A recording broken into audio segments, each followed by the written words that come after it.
नमस्कार. आज सोमवार वरुथिनी एकादशी. कोणत्याही परिस्थितीत संध्याकाळी तुम्हाला कापुरासोबत जाळायची आहे. ही एक वस्तू सर्व नकारात्मक बाधा, संकटे दूर होतील आणि तुमच्या कुटुंबाची प्रगती होणार आहे. तर तुम्हाला अशी वस्तू कोणती जाळायची आहे? संध्याकाळी तुम्हाला ही वस्तू 5:30 वाजल्यापासून ते रात्री 11:11 ही वस्तू कापुरासोबत जाळायची आहे. हा वेळ अत्यंत महत्त्वाचा वेळ आहे. तर या वेळेतच तुम्हाला हे काम करायचे आहे. सविस्तर माहिती या व्हिडिओमध्ये देणार आहे, त्यामुळे व्हिडिओ स्किप न करता शेवटपर्यंत बघा. माहिती आवडल्यास लाईक, शेअर, सबस्क्राईब करून बेल आयकॉनला आवर्जून प्रेस करा आणि कमेंट बॉक्समध्ये ओम नमो भगवते वासुदेवाय नमः, श्री स्वामी समर्थ लिहायला अजिबात विसरू नका. हा उपाय केल्याने तुमच्या घरातील नकारात्मक बाधाही नष्ट होणार आहे. संकटे जर तुमच्या घरावर येत असतील तर ते देखील दूर पळणार आहेत. त्यासोबतच कुटुंबाची तुमच्या प्रगती होईल. तुमचे अडलेले कामे देखील मार्गी लागतील आणि शत्रू त्रास देखील संपेल. अत्यंत महत्त्वाची ही वस्तू आहे आणि आजचा दिवस देखील खूप महत्त्वाचा दिवस आहे. तुमच्या आयुष्यातील सर्व नकारात्मक अंधकार दूर करण्यासाठी आणि प्रकाशाचे किरण दाखवणारा आजचा हा दिवस आहे. आजची ही तिथी साधीसुधी तिथी नाही आहे. धार्मिक मान्यतेनुसार जेव्हा भगवान विष्णूंची प्रिय एकादशी आणि महादेव शंभूराजाचा वार सोमवार एकत्र येतो, त्यावेळेस वातावरणामध्ये सात्विक शक्ती ही 1000 सहस्त्रपटीने सक्रिय असते. अशा वेळी केलेले छोटे छोटे उपाय देखील अत्यंत प्रभावी ठरतात आणि यामुळे तुमचे भाग्य उजळते, तुमचे नशीब बदलायला सुरुवात होते. पुन्हा अशी संधी मिळत नाही, त्यामुळे तुम्हाला अत्यंत सोपा उपाय करायचा आहे. खरं तर घरामध्ये दररोजच कापूर जाळायला हवा, परंतु अशा विशेष तिथीवर कापुरासोबत काही प्रभावी वस्तू जर जाळल्या तर त्याचा निश्चितच शुभ परिणाम पाहायला मिळतो आणि या वस्तू देखील आपल्या घरातच असतात. त्यामुळे तुम्ही वेळात वेळ काढून या वेळेमध्ये तुम्हाला या वस्तू जाळायच्या आहेत. तुम्हाला मी अत्यंत महत्त्वाची ही गोष्ट सांगणार आहे. तुमच्या घरामध्ये सतत पैशांची अडचण आहे. तुमची मुलं अभ्यास करूनही त्यांना यश मिळत नाही. तुमच्या पतीची उद्योग व्यवसायामध्ये, नोकरीमध्ये प्रगती होत नाही. कधीकधी घरामध्ये वादविवाद, भांडणे सतत चालू असतात. काही कारण नसताना देखील वाद होत असतात. किंवा तुमच्या घरामध्ये आजारपण नेहमी असेल, कोणी ना कोणी नेहमीच आजारी पडत असेल, तर तुम्हाला हा उपाय करणे खूप महत्त्वाचे आहे. कारण यावेळेस कधीकधी काय होत असते, इडापिडा, नजरबाधा झाल्यामुळे देखील अशा प्रकारे घरामध्ये वातावरण निर्माण होते. इडापिडा म्हणजे काय, तर कधीकधी आपण बाहेर जातो, कुठली जागा चांगली नसते, तिथून सहजच नकारात्मकता, एखादी वाईट शक्ती आपल्यासोबत आपल्या घरामध्ये कळत नकळत प्रवेश करत असते आणि त्यामुळे आपल्या घरामध्ये सतत नकारात्मकता जाणवायला सुरुवात होते. या मी तुम्हाला सुरुवातीला ज्या गोष्टी सांगितलेल्या आहेत, वादविवाद, भांडणे किंवा आजारपण किंवा काम न होणे, अशा समस्या उद्भवतात. त्यासोबतच नजरबाधा झालेली असेल तर त्याने देखील घराला अनेक समस्यांना सामोरे जावे लागते. तर अशा काही गोष्टी असतील ज्यामुळे तुमच्या घराला नजरदोष झाला असेल किंवा मग इडापिडा असेल किंवा मग असंख्य समस्या तुमच्या घरावर येत असतील, तर त्या दूर होण्यासाठी आजचा हा दिवस आणि आजचा हा उपाय अतिशय प्रभावी ठरणार आहे. आजचा हा व्हिडिओ तुमच्या कुटुंबासाठी एक सुरक्षा कवच ठरणार आहे. मी तुम्हाला असा एक गुपित उपाय सांगणार आहे आणि तो अत्यंत प्रभावी देखील आहे, जो तुम्हाला आज संध्याकाळी 5:30 वाजल्यापासून ते रात्री 11:11 करायचा आहे. कारण तुम्हाला माहीत असेल किंवा नसेल, 11:11 ही अतिशय प्रभावी वेळ असते. या वेळेमध्ये तुम्ही युनिवर्सला जे काही मागितले ते तुमची इच्छा ही पूर्ण होत असते. जर तुम्हाला नेहमी 11:11 हा जर वेळ दिसत असेल तर तुम्ही खूप नशीबवान असता. तुम्हाला त्याचे शुभ संकेत लवकरच बघायला मिळतील. तुम्ही या वेळेमध्ये जर काही इच्छा मागितली तर ती देखील तुमची लवकर पूर्ण होत असते आणि आजच्या या शुभ तिथीवर तुम्हाला जर हा वेळ तुम्हाला दिसला तर तुम्ही नक्कीच या वेळेमध्ये काही इच्छा देखील मागा आणि तोपर्यंत तुम्हाला हा उपाय प्रत्येकाला करायचा आहे. लक्षात ठेवा, ही वेळ अत्यंत प्रभावी वेळ असते.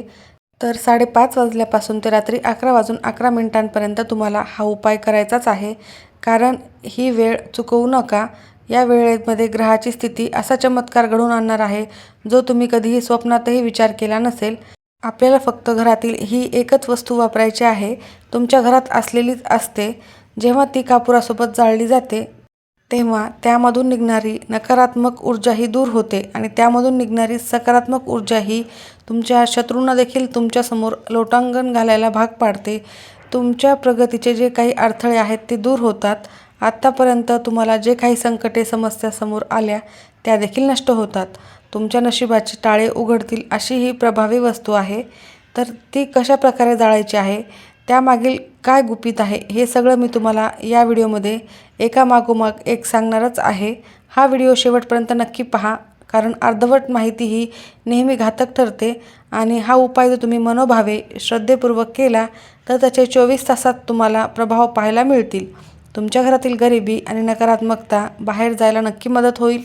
कारण वरुथिनी एकादशी ही हिंदू धर्मातील अत्यंत महत्त्वाची आणि शुभ एकादशी मानली जाते. या दिवशी भगवान विष्णूंच्या वराह अवताराची विशेष पूजा केली जाते. वरुथिनी या शब्दाचा अर्थ संरक्षण करणारी असा होतो. म्हणूनच आपल्या कुटुंबाचे संरक्षण होण्यासाठी आपल्याला आज हे काम करायचेच आहे. असे मानले जाते की हे व्रत केल्याने व्यक्तीच्या सर्व जे समस्या आहेत, संकट आहेत, त्यापासून संरक्षण होत असते आणि जीवनामध्ये सुखसमृद्धी येते. त्यासोबतच अत्यंत महत्त्वाचे, ह्या एकादशीचे व्रत 10,000 वर्षाचे तपस्या केल्या इतके पुण्य देत असते, असे शास्त्रात सांगितले गेलेले आहे. तसेच हे व्रत केल्याने सर्व पापांचा देखील नाश होतो, मृत्यूनंतर मोक्ष देखील मिळतो, अशी देखील मान्यता आहे. आज जास्तीत जास्त दान करायचे आहे. गरजूंना अन्नदान, वस्तुदान केल्याने पुण्यफळ प्राप्त होत असते, म्हणून दान देखील तुम्हाला आवर्जून करायचेच आहे. वरुथिनी या शब्दाचा अर्थ वरुथ या शब्दापासून झाला आहे, ज्याचा अर्थ होतो कवच आणि रक्षण करणारी. ही एकादशी केवळ व्रत नाही, तर ते तुमच्या कुटुंबाभोवती निर्माण झालेले एक संरक्षण कवच आहे, म्हणजेच सुरक्षा कवच आहे.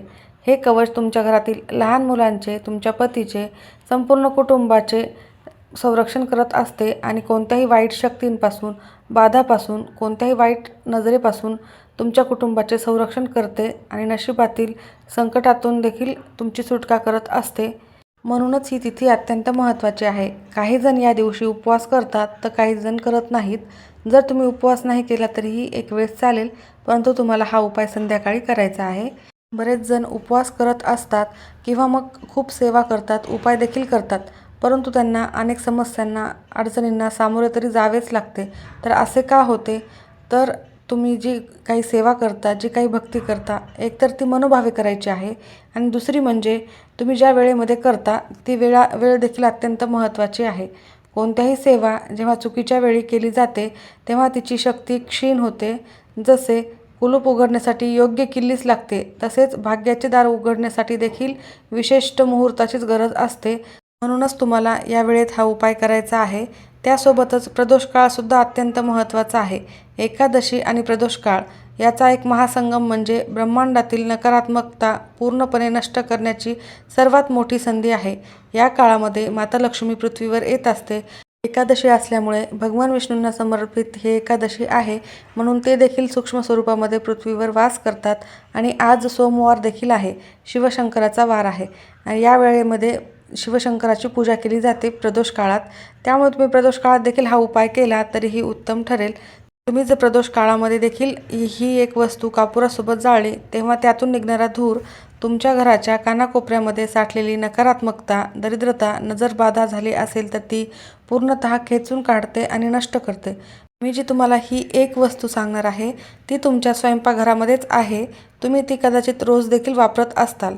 तर आजच्या या शुभ मुहूर्तावर तुम्हाला ही वस्तू कशी जाळायची आहे याचे शास्त्रीय देखील कारण आहे. ही साधीसुधी कृती नाही, तर एक शक्तिशाली विधी आहे. जर तुम्ही ही पद्धत थोडी जरी चुकवली, साहित्याचा क्रम बदलला, तर कदाचित या उपायाचा प्रभाव देखील शून्य होईल. म्हणूनच पुढची 5 मिनिटे तुमच्यासाठी अत्यंत महत्त्वाची आहे. एक एक शब्द नीट ऐका, मनात साठवून ठेवा आणि तंतोतंत त्याचे पालन करा. कारण मी तुम्हाला तुमच्या कुटुंबाच्या भविष्याचे सुवर्णरक्षण करणारे हे एक अत्यंत प्रभावी उपाय आज सांगत आहे.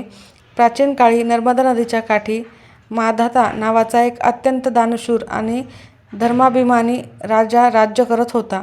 तो प्रजेवर त्याच्या मुलाप्रमाणे प्रेम करायचा आणि देवाचा मोठा भक्त होता. एकदा राजा मांधाता घनघाट जंगलात तपश्चर्या करण्यासाठी गेला. तो एकाग्र चित्ताने तपश्चर्या करत होता. तिथे एक भयंकर जंगली अस्वल तिथे आले. त्या अस्वलाने राजावर हल्ला केला आणि राजाचा पाय चावायला सुरुवात केली. अस्वलाने राजाला ओढत जंगलात नेले. राजाला प्रचंड वेदना होत होत्या, पण त्या राजाने धर्माची साथ सोडली नाही. त्याने अस्वलावर शस्त्र न उचलता संकटाच्या त्या काळात भगवान विष्णूंचा धावा सुरू केला. हे प्रभू, माझे संरक्षण कर, अशी साथ घातली.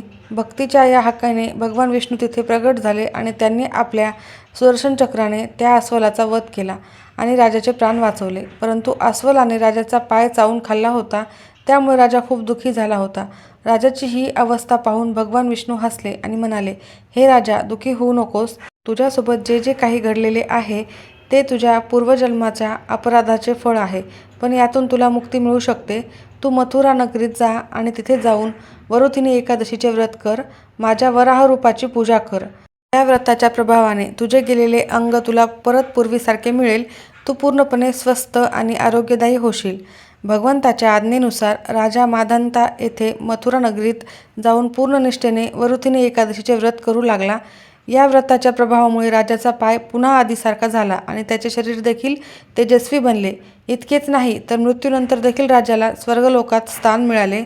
त्यामुळेच ही तिथी अत्यंत महत्त्वाची तिथी आहे. तर या तिथीला तुम्ही जे काही उपाय कराल, जी काही सेवा कराल, त्याचे तुम्हाला अधिक पटीने पुण्यफळ प्राप्त होणार आहे. तर आता महत्त्वाचा विषय बघूयात. तुम्ही ज्या उपायाची आतुरतेने वाट पाहत आहात तो शक्तिशाली उपाय आपण आता बघूयात. हा केवळ विधी नाही तर तुमच्यासाठी अत्यंत महत्त्वाचा, तुमच्या घराची ऊर्जा शुद्ध करणारा एक यज्ञही म्हणता येईल, होम हवन देखील म्हणता येईल. हा उपाय घरातील स्त्रीने म्हणजेच घरच्या लक्ष्मीने केला तर त्याचे फळ हे 100 पटीने प्राप्त होईल आणि लवकरात लवकर मिळते. कारण स्त्रीमध्ये सृजनशक्ती, त्यासोबतच संकल्पशक्ती सर्वात जास्त असते, संयम देखील असतो आणि मनोभावे करण्याची तयारी देखील असते. त्यामुळे घरातील स्त्रीने हा उपाय केला तर नक्कीच जास्तीत जास्त फलित ठरेल. जर स्त्रीला मासिक धर्म असेल तर मग पुरुषांनी केला तरीही चालेल किंवा घरातील इतर कोणत्याही व्यक्तींनी केला तरीही चालेल. जर तुम्हाला सूतक असेल तर हा उपाय कोणालाही करता येणार नाही. तर उपाय करण्यासाठी तुम्हाला सर्वप्रथम देवघरातील दिवा हा प्रज्वलित करून घ्यायचा आहे. तुमचं मुख्य प्रवेशद्वार उघडे ठेवायचे आहे. तिथे देखील तुम्हाला एक दिवा प्रज्वलित करून घ्यायचा आहे. त्यानंतर तुळशीजवळ देखील तुम्हाला एक दिवा लावायचा आहे आणि उत्तर दिशेला तोंड करून देखील एक दिवा लावायचा आहे. उत्तर दिशा ही कुबेर देवताची, माता लक्ष्मीची दिशा असते. या दिशेला तुम्ही दिवा लावल्यास तुमच्या घरामध्ये ज्या आर्थिक समस्या असतील त्या दूर होतील. आजच्या या शुभ तिथीवर असा एक दिवा आवर्जून लावा. तर त्यानंतर तुम्हाला लगेचच हा उपाय करायचा आहे. उपाय करण्यासाठी तुम्हाला एक मातीची पंती किंवा कापूर जाळायचे भांडे असेल तर ते घ्यायचे आहे. त्यामध्ये तुम्हाला कापूर ठेवायचा आहे. तर भीमसेनी कापूर असेल तर तो ठेवा, कारण तो शुद्ध कापूर असतो. तो जर नसेल तर मग साधा कापूर तुम्ही घेऊ शकता. भीमसेनी कापूर हा नैसर्गिक असतो आणि त्यातून निघणारा धूर हा नकारात्मक लहरी ह्या जास्त प्रमाणामध्ये खेचून घेत असतो. तो जळताना आवाज आणि त्याचा सुगंध देखील तुमच्या मनातील सर्व नकारात्मकताही नष्ट करत असतो. त्यानंतर तुम्हाला घ्यायच्या आहेत 7 अखंड लवंगा. लवंगा ह्या शक्तीचे प्रतीक आहे. त्यासोबत दारिद्र्यनाशक देखील असतात आणि इच्छापूर्ती करणारे देखील वस्तू आहे आणि हे आपल्या घरातच असते. परंतु लवंग घेताना तुम्हाला तुटलेली फुटलेली घ्यायची नाही आहे. त्याला फूल असलेली अशी अखंड लवंग घ्यायची आहेत. अशा 7 लवंगा तुम्हाला या ठिकाणी घ्यायच्या आहे. त्यानंतर 7 ही संख्या आपल्या शरीरातील 7 चक्रांचे, सप्त ऋषीचे प्रतिनिधित्व करत असते. ही लवंग जेव्हा अग्नीत पडते तेव्हा तुमच्या कुटुंबातील सदस्यावरील संकटे हे स्वतःकडे खेचून घेत असते. त्यानंतर दुसरी वस्तू घ्यायची आहे ती म्हणजे पिवळी मोहरी. पिवळी मोहरी तुमच्याकडे नसेल तर मग तुम्ही काळी मोहरी देखील घेऊ शकता. जास्तीत जास्त पिवळी मोहरी घेण्याचाच प्रयत्न करा, कारण धार्मिक मान्यतेमध्ये आणि अशा वास्तुशास्त्रामध्ये काही उपायांमध्ये पिवळ्या मोहरीला अनन्यसाधारण महत्त्व आहे. ही शत्रुनाशक असते आणि इडापिडा देखील नष्ट करते, गरिबी, नजरबाधा दूर करते आणि घरातील नकारात्मकता पूर्णतः नष्ट करते. पिवळी मोहरीसारखा दुसरा प्रभावी पदार्थ कोणताही नाही आहे. त्यामुळे तुम्हाला घेता आली तर पिवळी मोहरीच घ्या, नसेल तर मग तुम्ही काळी मोहरी घेऊ शकता. त्यानंतर तुम्हाला हा महत्त्वाचा उपाय करायचा आहे, जो तुम्हाला मी वेळ सांगितलेला आहे. संध्याकाळी 5:30 वाजल्यापासून ते रात्री 11:11 ही वेळ अत्यंत महत्त्वाची आहे. तर तुम्ही मातीच्या भांड्यात किंवा पंतीमध्ये किंवा एखाद्या निरंजनीमध्ये कापूर ठेवला असेल. कापुरावर तुम्हाला लवंगा टाकायच्या आहेत आणि पिवळी मोहरी जी आहे ती तुम्हाला तुमच्या उजव्या हातामध्ये घ्यायची आहे. त्यानंतर तुम्हाला तुमच्या घरातील सर्व सदस्यांच्या डोक्यावरून घड्याळाचा काटा फिरतो त्याप्रमाणे 7 वेळेस उतरवायची आहे. 7 वेळेस उतरवून झाल्यानंतर तुमच्या मुख्य प्रवेशद्वारावरून देखील 7 वेळेस उतरवायची आहे आणि त्यानंतर ही मोहरी तुम्हाला त्या कापुरावर, लवंगावर ठेवायची आहे. आणि हा कापूर जळत असताना तुम्हाला तुमच्या कुलदेवतेचे नामस्मरण करायचे आहे. स्वामी समर्थांचा जप देखील करू शकता. ओम नमो भगवते वासुदेवाय नमः हा मंत्र देखील म्हणू शकता. तर तुम्हाला कापुराच्या भांड्याला थोडेसे हळद कुंकू लावून घ्यायचे आहे. सर्व देवी देवतांना देखील हळद कुंकू अक्षता वाहून घ्यायच्या आहेत. नमस्कार करायचा आहे. त्यानंतर तुम्हाला हा कापूर प्रज्वलित करायचा आहे आणि हा कापूर जोपर्यंत जळत आहे तोपर्यंत तुम्हाला कुलदेवतेचे नामस्मरण करायचे आहे. जोपर्यंत कापूर जळत आहे तोपर्यंत तुम्ही ही कृती करत असताना तुमच्या घरातील सर्व समस्या अडथळे दूर होण्यासाठी, तुमच्या पतीच्या नोकरीमध्ये, उद्योग व्यवसायामध्ये प्रगती होण्यासाठी, मुलांची देखील अभ्यासामध्ये एकाग्रता वाढण्यासाठी प्रार्थना करायची आहे. त्यासोबतच घरातील नकारात्मकता देखील दूर करण्यासाठी प्रार्थना करायची आहे. यामध्ये तुम्ही पिवळी मोहरी टाकलेली असेल त्यामुळे शत्रू त्रास पूर्णतः तुमचा नष्ट होणार आहे. तुमच्या घराला लागलेली नजर देखील नष्ट होणार आहे. नजरबाधा देखील नष्ट होईल. तुमच्यावर झालेली कोणतीही वाईट शक्ती देखील नष्ट होणार आहे. वाईट शक्तीचा प्रभाव पूर्णतः संपून जाणार आहे. जेव्हा ही मोहरी तडतडते आणि उडते तेव्हा तुम्हाला समजून जाईल की घरातील नकारात्मक ऊर्जाही बाहेर पडत आहे. याचा धूर जेव्हा तयार होतो आणि तो धूर तुम्ही संपूर्ण घरभर नक्की फिरवायचा आहे. घराच्या कोपऱ्यामध्ये हा धूर न्यायचा आहे. म्हणजे तुम्हाला कापुराचे भांडे उचलून सर्वत्र घरभर पसरवायचा आहे हा धूर. मुख्य दरवाजाजवळ देखील थोड्या वेळासाठी हे कापुराचे भांडे ठेवायचे आहे आणि सांगायचे आहे की आजपासून घरातील सर्व नकारात्मक ऊर्जा ही दूर होऊ द्या.